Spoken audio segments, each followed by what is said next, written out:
Hello, I'm going to explain you a little bit about the options that we got at PADELVR training. First thing is that we can use a regular code, but we have right now this code here that it runs at 120 frames per second.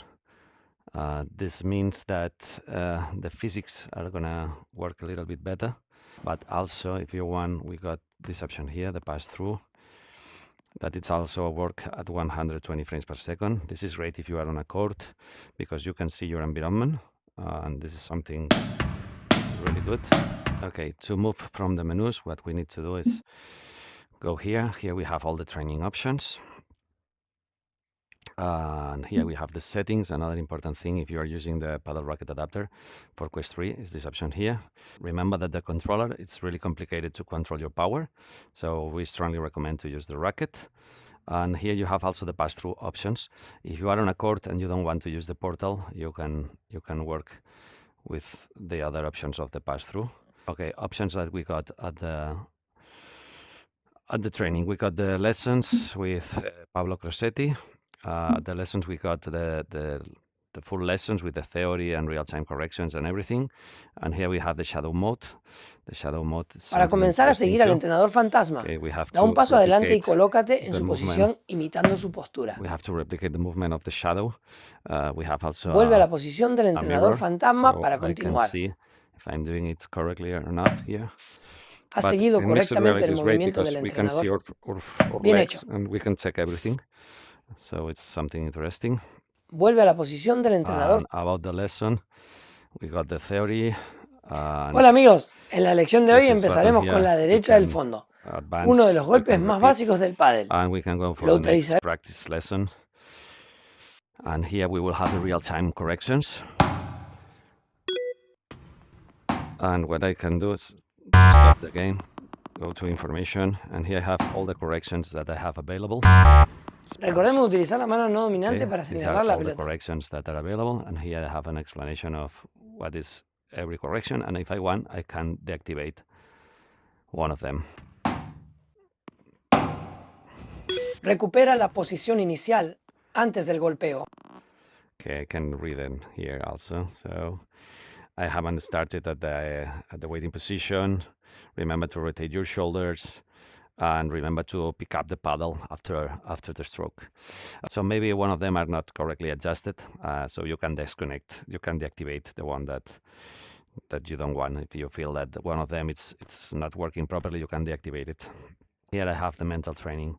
The mental training, I can start by the level that I want.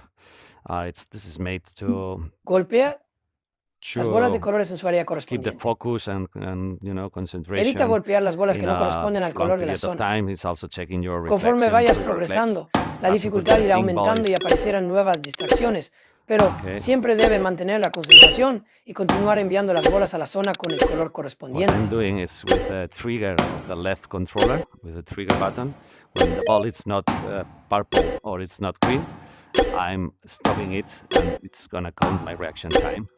Like this. Good. And finally, what we got is at the section of exercise drills, what we got here is the ball thrower machine. This is perfect to create your own exercises. So, for example, I'm going to create a set of volleys. I can move the position of the ball thrower with the finger. I can change the angle of the ball that is coming with these arrows. The direction where the ball is going to land, I can do it with this. So if I make it land here, the ball is going to go faster. I can remove the red line if I want. That's going to make a volley here, for example, like this. I can change the height of the ball thrower. And what else? If I want to save this shot, the first thing that I have to do is to set the position of the player, where the player is going to be located at. So I'm going to do it with this button here, set current position. Do it like this. Okay, if I want to change it a little bit, I can use these arrows. So the exercise is going to start here. I think it's fine. Good. Okay. Once I have the shot created, what I can create is a target area. To create a target area is a little bit confusing, but I have to create some counts. I create one, I move it, and I create the second one. If I move it, I will see the area. So what I'm doing is I'm going to create the area here. I can select again the count number 1. Okay, this is going to be the exercise for this ball. I got it. So if I make this, I can make it a little bit slower if I move the position here. I can give the ball some backspin or whatever spin I want. I could create a second area if I want. Now I'm going to create another one here. Create another one here. At the moment, that's how it works. Okay. It's going to keep it this way. So I can select between shooting the ball here or shooting the ball there. Good. So I have it. Now what I can do is write a custom name for the shot or use one of the predefined ones. So I'm going to create a volley. And I create it here on the list. Okay. Now I'm going to create the second shot. I have this one. I like it. But I'm going to create with the same zones. I'm going to keep them. I'm going to create another one that is, I don't know, a little bit faster. A little bit. Okay, I'm going to save this one too. I have created 2 shots. Now I could create another one if I want, for example, for the backhand volley. And what I'm going to do is change the shot. Okay, it's going to put here. But I'm going to change the zone. The pink zone, that is the cone, this one. I'm going to move it here. And this one. So I can select between doing this shot and this shot. That's it. I like it this way. I save it. Okay. I have these 3 shots. I'm going to save them now. And they will disappear from the ball thrower machine. And now, if I'm going to the drill creator, I have the last 3 shots that are the volleys that I just created. The last 3 shots are the last 3 shots that I created. I put them here. Now I can test them.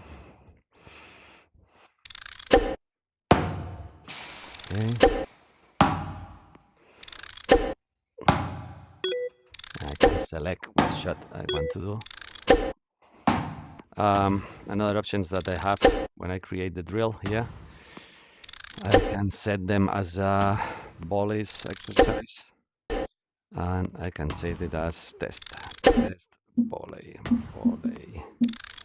Okay, once I have this volley, close the keyboard and save. Okay, now it disappeared from here and it should be here at the exercise. These are the pre-configured ones that we have right now, and these are the new ones that we have created. And here I see the T-volley. That is the one that I just created. Came here to play it. I have the option to make the shots random shots, so it's not going to be exactly the same shot. It's going to have some randomness. The shuffle sequence means that it's not going to make the shots in the exactly same order that I have created. It's going to be a random also on the order of the shots. I like that one.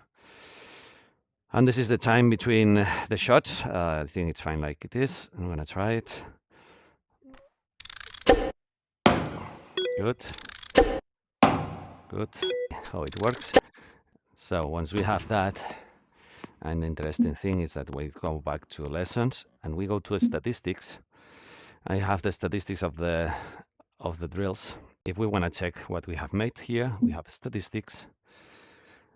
We select the statistic one to check. We have the last session, the date, the previous session that we made, the number of shots, the number of good shots that we made, the number of bad shots, drive scored shots, backhand scored shots. So we have a lot of information here and a comparison between the 2 lessons. So with this, I think that it's going to be something really useful for coaches to see the evolution that works for the drills, but also works for the courses and also for the mental training. We are working on to add more features to this. So if you have some good ideas, let us know. Just one last thing that maybe could be interesting too is we got this thing here. This machine is like a video machine that it's going to record all your movements.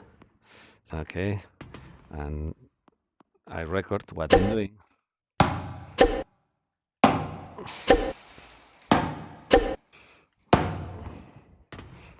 Now stop.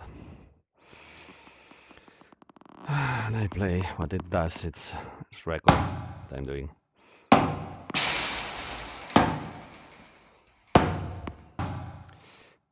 So that's it. That's the introduction to the training. Hope you enjoy, and we wait for your feedbacks.